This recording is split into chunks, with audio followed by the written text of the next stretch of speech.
as a professional realtor, my number one goal is to meet my clients' expectations. And not just what my expectations are, but to make sure that they're happy with the choices they make, and then inform them of all the important steps and the processes to make it happen for them, and to give them a stress-free transaction. You know, it's stressful enough with today, but to go through a real estate transaction, we want it to be enjoyable and stress-free. The one thing I like, a lot of agents bring different. You don't grow up thinking you're going to be a real estate agent, right? So you usually transition to being a real estate agent from a different profession. And getting to know you, the one thing I thought was invaluable was what you have done as a career prior to being a real estate agent. Yes. Because when you go through the home, and I think you should talk a little bit about that, because when you go through the home, you're going to be able to tell this person, like, is this house a good structure? Are the bones good? Because that's the most important thing. Amen. And oftentimes, not dogging any other real estate agents, but they get into this business and they've never even seen a home. Like, they never swung a hammer. They haven't built a home. They don't understand what to be looking for. Amen. I come from a family of iron workers and master carpenters. Everywhere we go, they're picking out something in the building that's off, Sure. right? That my eye couldn't catch because I didn't do that for a living. Right, but when you do. Yeah, so when you do, like, can you speak to that for a minute? Like, Sure. when you go to look at a home, like, what are the things that you're picking up that maybe they're not picking up? Yeah, a couple things to that point, Jeff. My career, I was in corporate sales for many years, so my negotiating skills are, spot on with negotiating transactions. I used to do $1 million transactions in the corporate world and got tired of doing that. So as a negotiator, I had the skills for that. To Jeff's other point is, I'm also a licensed contractor. And I can walk into a home, and again, I'm not saying to forego a home inspection or anything like that. Right. I'm saying that if we walk into a home, there's some things that I may be able to point out or see prior to a home inspection, so there's no surprises. You go in, the typical is you walk through the home and then you see some issues, you have a home inspection and say, boy, I wish I'd have known that. Well, sometimes I'm able to pinpoint those things and point it out. And maybe it's a non-issue, but yet the buyer has a more educated process and knows what to expect when the home inspection comes down. Right. But again, like I said, I don't recommend to forego a home inspection, and I know it's happening, but you'll never hear me say that. That is part of something that I strongly suggest you do. Right, and I do as well. I've been doing this for over 20 years, and it's amazing to me how many times I get phone calls after closing that say, "Hey, we found this," or we found mold in the attic that wasn't discovered by the home inspector, or something happened with the bones, the foundation, which is wild to me. And that's why I think having two sets of eyes, right? They have your set of eyes as an agent going through it with your background and your experience, and then they also have a home inspector coming through because it's a huge investment. Sometimes it's the biggest investment that people make, and you want to make sure that your investment is solid and that you're going to get a return on it and start building a net worth over time. Right. And I feel people make intelligent decisions when they're informed and they understand. And one thing, Jeff pinpointed, like foundations. Here in Western Pennsylvania, that is probably the number one issue we see is structural issues in foundations because of the soil and everything else that happens there. So there are some things that are in homes today that they have done to correct those issues. And if you can educate the buyer on what those are or what can be done, again, then they can make an educated decision moving forward on how to proceed. And to that point, bring RJ in the conversation because Western Pennsylvania hasn't the whole thing been mined? Like, isn't every house over a mine at this point? I wouldn't say that's a great question, but I wouldn't say the whole area, but there's a lot of parts in Western PA that have coal, known coal.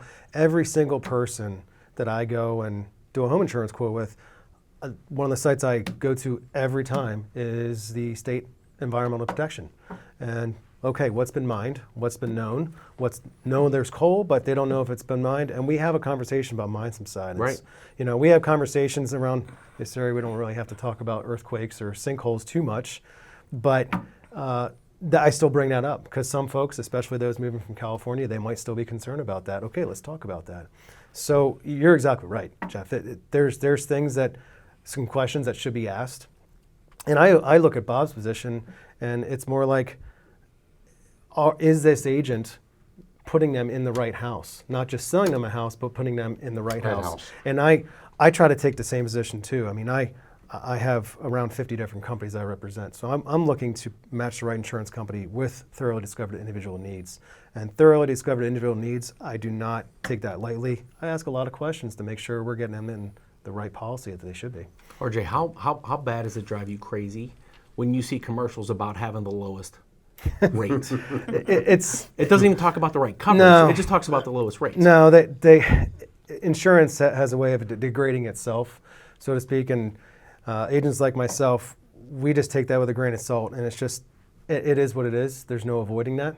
But it happens in every business. Jeff, in your business, there's going to be folks that, LOs that knock down their rate as much as possible. The same with you, Bob. Absolutely, yep. That's just the way it goes. But people, when they see quality work, they will recognize it. Amen. Time and time again, I have a lot of clients coming back and praising and thanking me because they know that they're getting into a quality policy. And I tell them every single line by line why this is a better policy for me, why I'm recommending what I do.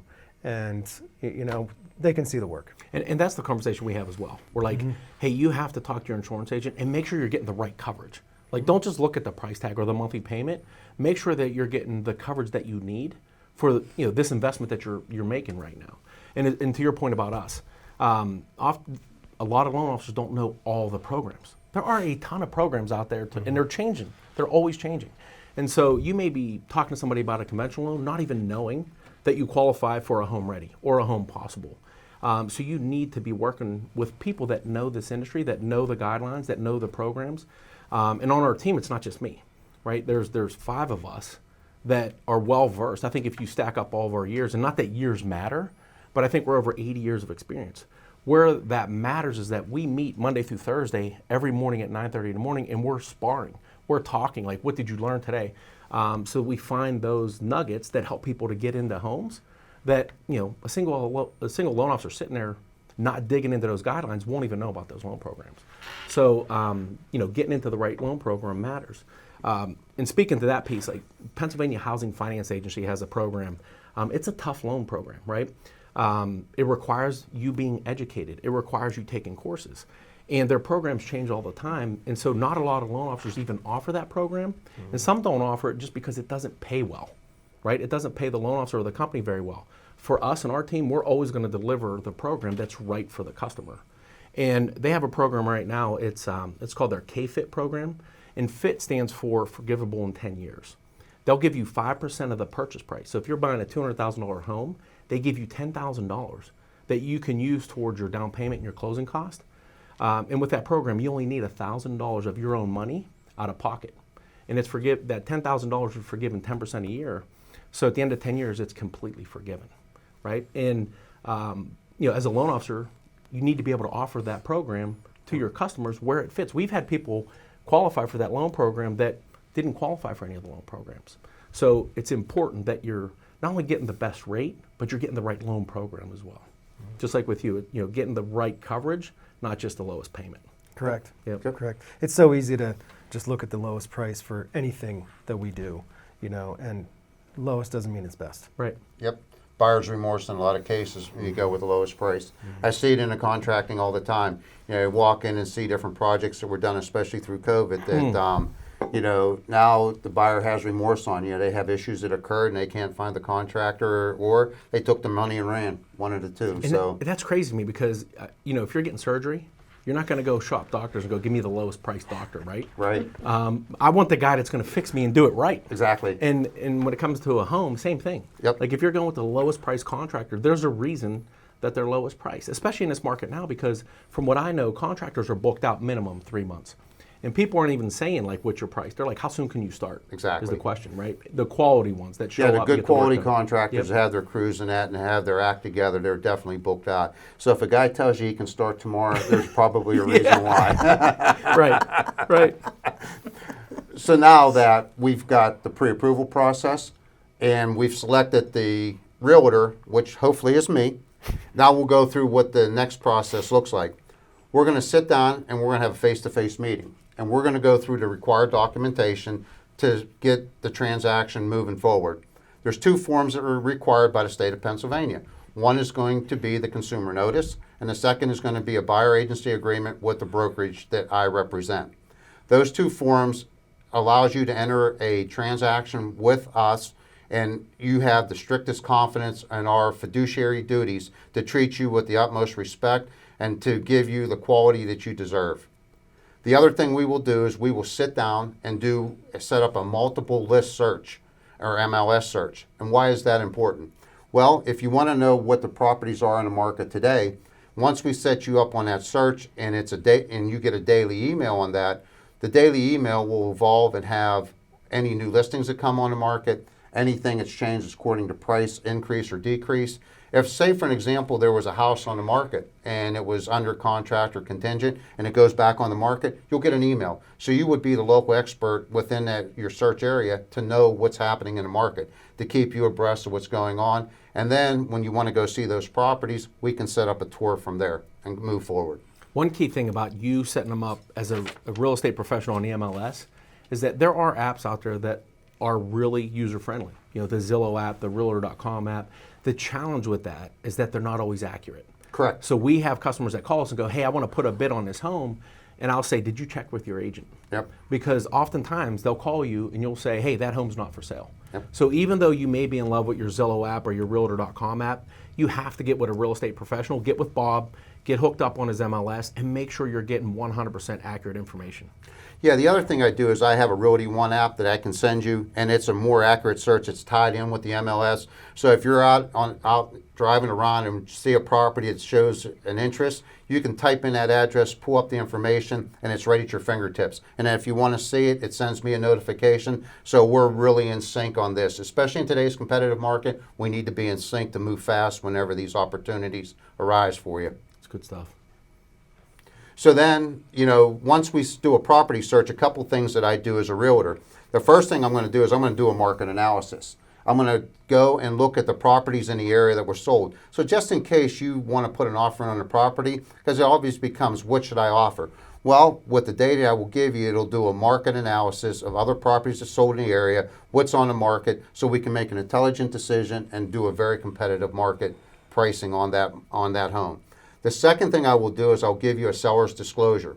A seller's disclosure is a report card on the property. That's filled out by the seller. This way here, it gives you an idea of any issues, any concerns, anything that may have happened in a property or may have not happened in a property, or repairs or corrective actions in the property.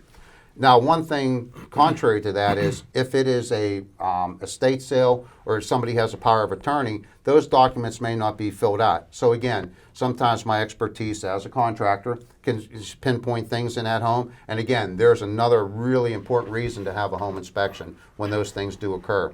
And as Jeff said, we will also have a cost sheet available. So if you do put an offer in, you'll know exactly what your costs are on that property to obtain it, what your monthly payments are, what your closing costs are, so there's no surprises.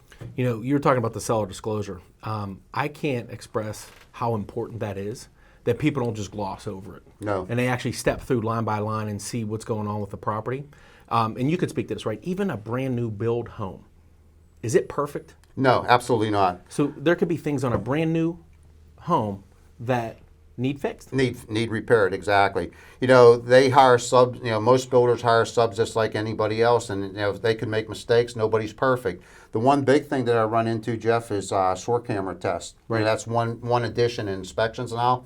I had sold a home, it was, a newer home within 5 years, that the buyer was really adamant of not spending the money for a SOAR camera test. Well, in the end, it was like $75. Oh. And the person's father encouraged them to do it. And it was the best $75 spent because that home, at the end of the day, cost that seller $20,000. And it was all the new PVC piping and everything else, but there were 3 breaks. So when that camera was going into that property, they had to do 3 repairs in order to get the camera all the way through. And a lot of people don't know this, but the homeowner is responsible from where it exits a house and where it enters the main in the municipality. So that could be 200, 300, 400 feet long. That's your responsibility. So you want to know those things prior to making the investment in your home. If I could go back prior to buying my house in 2014, I would gladly pay more than $75 for that test. We were in our home less than a year, and it started backing up into the basement. Yep. And I had no idea that tree roots are thin, and they get into those pipes and They're they like clog fingers, it. yeah. Right? They clog it. It clogged it and got it backed up into the house. Yes. And the repairs we had to do, the amount of money we spent, and I do this every day, right? So you saying that at $75 is money well spent. Exactly. And and the home inspector that I use, Jake, he has a service there. So the nice thing about that is you can have your home inspection completed and you can have your SOAR camera test completed at the same time. So you're not taking additional days off work or anything like that. It'll be done one day, and you can feel confident then that you've got a really good report card of that property then that you're interested in purchasing. I will say with the sewer line test, do not take that lightly.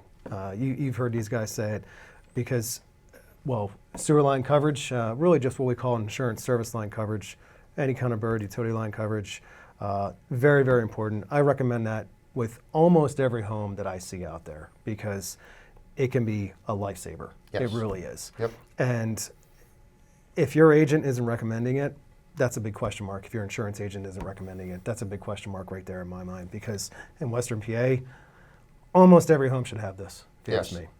Yeah, and a lot of municipalities are going to it now as a standard inspection, but in your more rural areas, it's not required. But like your bigger municipalities, Mount Lebanon, Peters, Upper St. Clair, they're starting to go to that and require those tests to be completed. So